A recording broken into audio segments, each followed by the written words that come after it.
This is News Mongolia. I'm Solongkort in the MNB World studio. For our top stories, state budget approved with a 2.4 trillion Mongolian turuk deficit.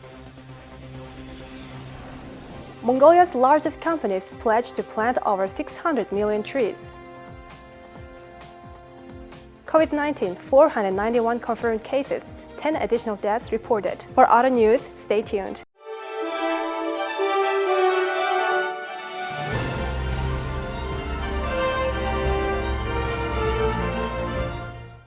The Ministry of Health reported that 491 new COVID-19 cases were confirmed today and 10 people have died. The Ministry of Health today on November 15th has reported that 491 new COVID-19 cases were detected in the past 24 hours after tests were carried out at PCR laboratories across the country.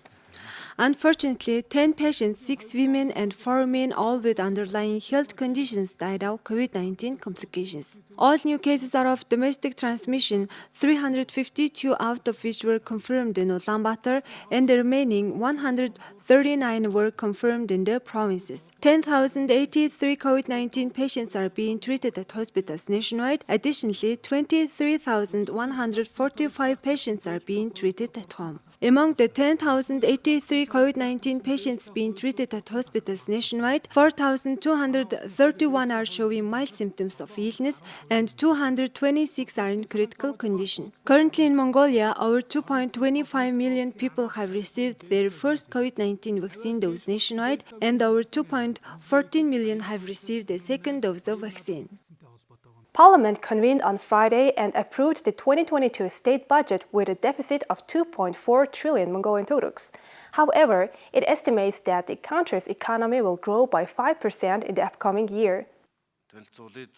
The Parliament of Mongolia has approved the 2022 state budget with a projected 16.4 trillion Mongolian turuks total revenue and 18.2 trillion Mongolian turuks in total expenditure. During the plenary session of Parliament held last Friday, a fourth discussion took place on bills for the 22 state budget, the budget for the Social Insurance Fund, budget for the Health Insurance Fund, and the 2022 budget for the Future Heritage Fund. By cutting expenditures and making changes to the current financing mechanisms for public services, the government plans to improve the accessibility of quality education and healthcare services, increase the number of job opportunities, increase the assets of the Future Heritage Fund, and reduce traffic congestion in the capital city. With a deficit of 2.4 trillion Mongolian turuks, equal to 5.1% of GDP in the 2022 state budget, the government estimates the country's economy will grow by 5% in the coming year.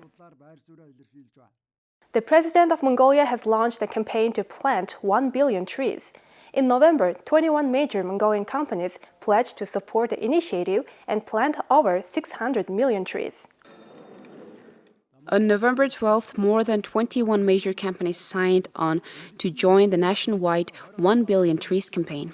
The 1 billion trees campaign was launched on October 8th to fight climate change and desertification. Companies such as Эрдэнэс Таван Толгой JSC, Оюу Толгой LLC, and Болт Төмөр Эрүүл have pledged to plant a total of 608.5 million trees. The Ministry of Environment and Tourism will collaborate with the companies by providing advice on methods and techniques for planting trees. During the COP26 United Nations Climate Change Conference, countries issued a declaration. The declaration commits the countries to halting and reversing deforestation and land degradation by 2030. It is a deal to be cherished for reducing greenhouse gas emissions, as well as to sustain the survival of forest-based communities, which comprise nearly 25% of the world's population. I would like to express my sincere appreciation for domestic business entities joining initiatives against climate change. The nationwide 1 billion trees campaign is expected to be implemented in 3 phases. The first phase, the preparatory phase, will be taking place in 2021 through 2024, and the second phase, the intensification phase, will be implemented in 2024 through 2026. The third phase, sustainable implementation, is planned for 2027 through 2030. Thank you for staying with us on MNB World. Now let's take a look at Mongolia's current affairs.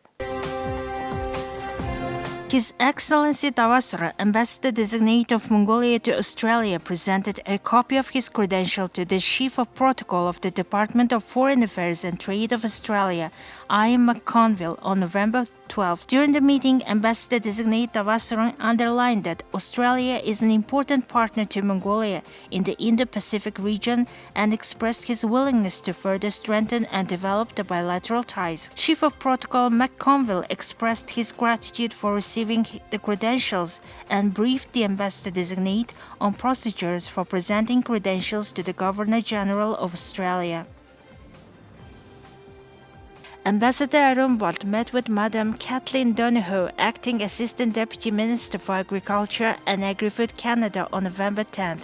They exchanged views on perspectives and potential for expanding food and agricultural cooperation between Mongolia and Canada and organizing the third meeting of the Joint Agriculture Committee established in 2010. The two sides noted that this consultative mechanism for cooperation in the food, agriculture, and food industry sectors, which is an important component of trade and economic partnership between the two countries, is essential for implementing the Mongolia-Canada roadmap for comprehensive partnership and significant to outlining the general direction of visits and joint activities in the coming 2 years. Former Minister of Foreign Affairs and Mongolian Ambassador of Mongolia's permanent mission to the United Nations, Mukhar Giltsint, has been elected to serve as a member of the International Law Commission of the United Nations for the 2023-2027 term. The election for membership was held during the 76th session of the UN General Assembly in November 2021 in New York City. Ambassador Mukhar Giltsint is an experienced diplomat, politician, and lawyer. He served as Mongolia's Foreign Minister twice and Minister and Deputy Minister for Justice and Home Affairs, and was elected to Parliament 4 times. While serving in Parliament, Ambassador Mukhar Giltsint drafted and co-drafted many fundamental pieces of legislation, including civil, criminal, corporate, labor, and land codes. Ambassador Mukhar Giltsint is the first ever Mongolian member of the International Law Commission. Now let's take a look at the currency exchange rates provided by Mongol Bank.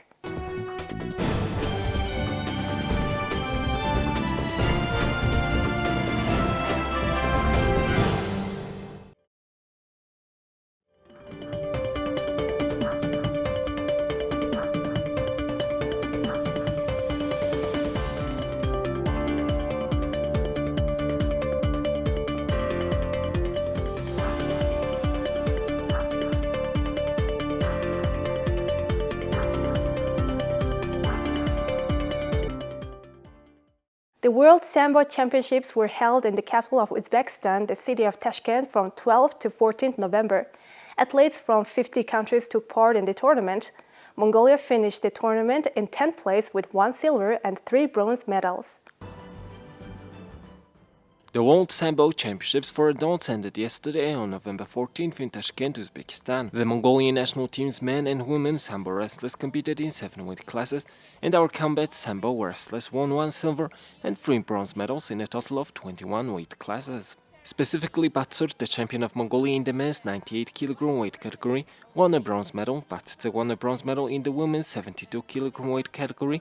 Altengirl won a bronze medal in the 59 kg weight category, and Pairma won a silver medal in the 54 kg weight category. According to the team results, Mongolia ranked 10th, while the All-Russian Sambo Federation led with 8 gold, 6 silver and 4 bronze medals, followed by Uzbekistan, Belarus, Ukraine and Kazakhstan. The total prize pool for the World Championships was $231,000, namely $4,000 for a gold medal, $3,000 for a silver medal and $2,000 for a bronze medal. The Mongolian Mixed Martial Arts Federation and Dragon House MMA of the United States organized the Zhongluo Series 02 event on Sunday, November 14th. Nandeerten Battur, silver medalist of the World Freestyle Wrestling Championship Unirbat, and young athlete Timuching represented Mongolia at the event. The next fight of the Mongol fighting champion was held in San Francisco, USA. Timuching Ultsioshich, Unirbat Puruvjau, Battur Batwatr, and Nandeerten Munguntoj represent Mongolia against 22 other athletes. Temuju was 4-1 and Batur was 1-1, while Unurwat had his first mixed martial arts fight. Also, Nandi Irton fought to defend his MFC championship belt at the peak of the fight. The last fight of MFC was held in June 2019 and Nandi Irton, one of the best fighters of Mongolia, became the lightweight champion of MFC. In the first round, Batur defeated American fighter Nathan Montano with a heavy blow in the 24th second. Unurwat also defeated American fighter Denis Aguilar by knockout in the second round. Nandi Irton defeated Sergio Quinones in his fight to defend his MFC lightweight title. The 34-year-old now has 14 wins and 7 losses in his mixed martial arts career. Now let's take a look at the weather forecast for the world's major cities.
This is it for today. Thank you for staying with us.